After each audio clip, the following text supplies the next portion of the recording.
Bonjour à tous. Alors j'ai la lourde tâche de terminer ces allocutions d'ouverture.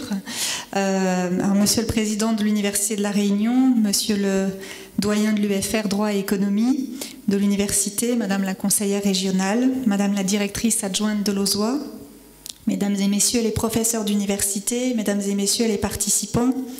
Alors moi aussi, je vais commencer par des remerciements. Je remercie bien sûr les organisateurs de cet événement d'avoir confié l'Agence française de développement à soutenir et à prendre part à ce colloque sur les accords de partenariat économique dans l'océan Indien. Alors l'AFD est partenaire de cet événement à double titre. D'abord en premier lieu parce que c'est un partenaire depuis plusieurs années maintenant de l'Université de La Réunion et notamment avec le CEMOA, le Centre d'économie et de management de l'océan Indien, à travers l'organisation conjointe d'événements. Nous avons été présents aux côtés du CEMOA pour les 70 ans de la départementalisation de La Réunion en 2016, aux côtés du département, des partenaires du CEROM et du CESER. Et puis en 2018, ce partenariat s'est intensifié avec la signature de 2 conventions de partenariat stratégique et financier avec l'université, l'une pour la réalisation d'une cartographie économique du sud-ouest de l'océan Indien, avec le laboratoire de cartographie et l'OIES, et la seconde convention avec le CEMOA, qui porte à la fois sur le soutien à cet événement aujourd'hui, et puis sur le soutien aux travaux de recherche du laboratoire sur la définition d'indicateurs des vulnérabilités et de résilience au changement climatique des économies de la région. Sujet qui est au cœur du mandat de l'AFD dans la région, je vais y revenir. Et puis en second lieu, parce que l'AFD, donc je vous rassure, je vais en dire quelques mots dans quelques instants, implante une direction régionale océan Indien, ça c'est nouveau, lancé officiellement le 3 septembre dernier, qui est basée ici, à Saint-Denis de la Réunion, et qui a pour mission de mieux servir l'océan Indien, de favoriser les synergies d'acteurs, d'anticiper les enjeux futurs, de mieux valoriser les opérations, les projets, par la connaissance, l'innovation et le partage de solutions entre les territoires. Alors permettez-moi maintenant de rappeler, j'espère être assez brève, ce qu'est l'AFD aujourd'hui. L'AFD n'est peut-être pas si familière pour tous. Et puis c'est sa feuille de route sur les prochaines années. Alors tout d'abord, l'AFD est la plus ancienne des institutions de développement au monde, engagée depuis plus de 75 ans au service des populations des pays du Sud et de l'Outre-mer. Elle intervient aujourd'hui dans un peu plus de 110 pays, au travers de son réseau de 85 bureaux et agences répartis dans le monde et devrait engager d'ici fin 2018 un peu plus de 11 milliards d'euros. Alors un nouveau cap ambitieux a été fixé par le président de la République d'atteindre en 2022 0,55% du revenu national brut consacré à l'aide publique au développement. Alors évidemment, la mission de l'AFD s'en trouve réaffirmée, mais aussi transformée. Son ambition est de contribuer à la construction d'un monde en commun. Qu'est-ce que c'est qu'un monde en commun? C'est notre façon de dire, après l'adoption des objectifs du développement durable et la COP21 en 2015, que tous les pays et tous les territoires, nord et sud, sont en développement et en transition vers un monde qui est capable de préserver les 4 biens communs que sont la planète, le lien social, la paix et la prospérité économique. Alors, au-delà de ces grands mots, pour la période 2018-2022, l'AFD a pris 5 engagements structurants pour promouvoir ces biens communs mondiaux. Le premier engagement, c'est le 100% accord de Paris. C'est-à-dire que l'AFD doit assurer la cohérence de tous ses financements avec un développement bas carbone et résilient au sens de l'accord de Paris.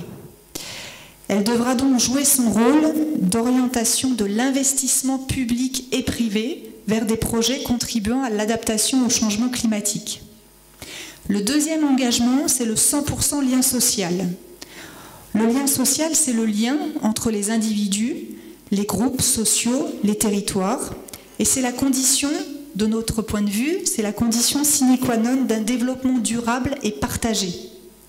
Cela passe par le renforcement du dialogue avec tous les acteurs locaux pour un développement plus inclusif via l'éducation, l'égalité hommes-femmes, le soutien aux activités sportives, culturelles et créatives comme levier pour atteinte des ODD.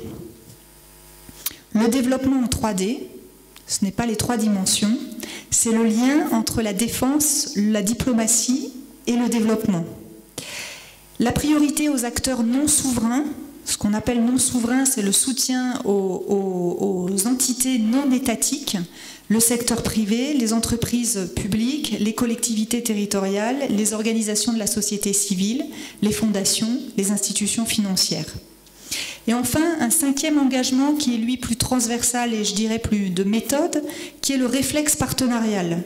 Le groupe AFD adopte un réflexe France et Europe dans la recherche de partenaires, mais également favorisera un échange d'expériences et de connaissances dans les 2 sens entre les acteurs français et les bénéficiaires de nos financements.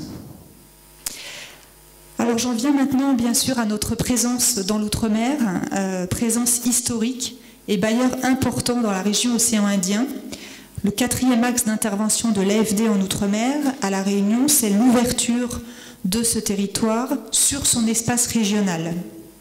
Cette ambition pour les Outre-mer, un pont entre la France, l'Europe et le monde, est renforcée et renouvelée en favorisant les approches régionales concertées dans les bassins océaniques des 3 océans. À ce titre, le renforcement des partenariats locaux et la mobilisation d'expertise réunionnaise dans ces projets est au cœur du mandat de l'AFD ici. La région du sud-ouest de l'océan Indien est marquée par les fortes disparités de développement des îles qui la composent. Au-delà de ces disparités, néanmoins, des enjeux communs se dégagent. L'ensemble de ces territoires partagent un environnement insulaire, tropical, marqué par des vulnérabilités.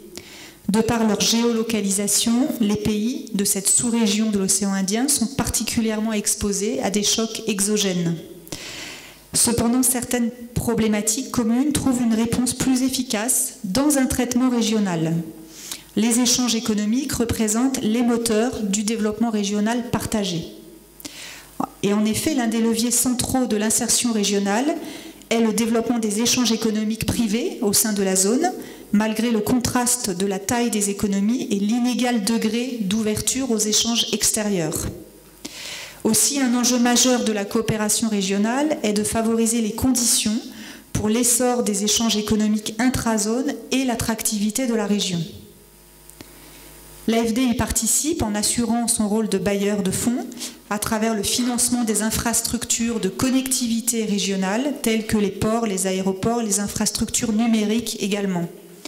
L'AFD développe des solutions de financement pour les entreprises, en particulier pour des investissements contribuant à l'atténuation et à l'adaptation des effets du changement climatique, notamment avec des outils financiers tels que Sunref, qui est en fait un outil qui apporte des lignes de crédit vertes aux banques régionales ou aux banques locales.